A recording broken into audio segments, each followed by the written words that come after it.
আচ্ছা কলম কি বেশি করছেন? আপনি তো কলম আমি হিসাব করে কাটার কথা বলছিলাম, তাহলে এই কলমটা বেশি নেবেন, এই কলমটাও বেশি, এই কলমটা হ্যাঁ ডালার সময় একজনে ডালছে সবজি, আর একটা মুরব্বিকে দিছিলাম, সে মনে করেন ডালার সময় মানে এক বালতি মাল বা আধা বালতি মাল বেশি হয়েছে, আধা বালতি মাল তো ক্ষতি করে লায় সেইটা মানে এখন আমি আপনার বলি, এই যে আপনি দেখেন আমার এটা হচ্ছে GB2, এই বিমটা আর এই বিমটা হচ্ছে GB2, আর যা আছে সব GB1। তো GB1 এ আমার 10 ইঞ্চি ঝুলবো, আর GB2 এ 13 ইঞ্চি ঝুলবো। 13 ইঞ্চি চললে 18 ইঞ্চি, আর 10 এর চললেও 15 ইঞ্চি, হ্যাঁ 700। হ্যাঁ 700, ঠিক আছে। রডের বিষয়টা একটু বইলা দিয়ে না এই রডের বিষয় হচ্ছে আপনি এটা খেয়াল করবেন, হ্যাঁ এনে এটা এনে এটা হচ্ছে আমার GB2 হচ্ছে সামনে দুইটা, এইটা আর এটাতে হচ্ছে আমার 3টে স্টেপ টপ, 3টে বটম, L/3 তিনটা উপরে তিনটা নিচে 3টা, ডাইরেক্টলি হ্যাঁ।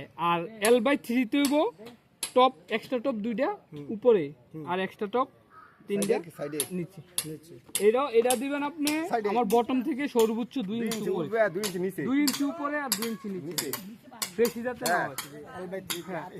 আর ওইগুলোতে সব স্টেট, এগুলোতে কোনো এক্সট্রা টপ নাই না, খালি এই দুটোটা বিম, তিনটা কইরা, এই দুটোটা বিম নিচে তিনটা উপরে, আছে। ঠিক আছে। আর এটা মধ্যে খালি এই দুটোটা আর বিম খালি লেপিং এর বিষয়টা কিন্তু আমি আগেও বলছি এখনো বলি, লেপিং এর বিষয়টা হচ্ছে আপনি বিমের ক্ষেত্রে নিচের যেই রড থাকবে, নিচের রডে আপনি লেপিং দিবেন দোনো সাইডে, কলামের পাশে L/3 তে, নিচের রডে আমার মাঝে কোনো লেপিং হবে না। আর উপরের যে রড থাকবো ওই রডে দিবেন আপনি মাঝে, দোনো সাইডে কোনো উপরে লেপিং হবে না। এই জিনিসটা আমি আগেও বলছি এখনো বলি, এই জিনিসটা একটু মেনটেন করা চলবেন। যদি দেখেন যে আপনার যে ল্যাপটা নিচের ল্যাপটা থাকবে সাইডে, হ্যাঁ L/3 ভিতরে, হ্যাঁ L/3 মানে দুই পাশে, মাঝে থাকবে না। আর উপরে যেটা এটা থাকবে L/3 মাঝে, বুঝতে পারছেন? এই জিনিসটা অবশ্যই খেয়াল করবেন এবং রাখবেন। আর আমি যদি দেখি তাহলে কিন্তু আমি আপনার মনে হয় লেখা দিচ্ছেন, আমি লিখে দিচ্ছি, এই যে লেপিং জোন সুন্দর করে লিখে দিচ্ছি, লেপিং দিচ্ছেন, ঠিক আছে। এনে লেপিং হবে না, এনে লেপিং হবে।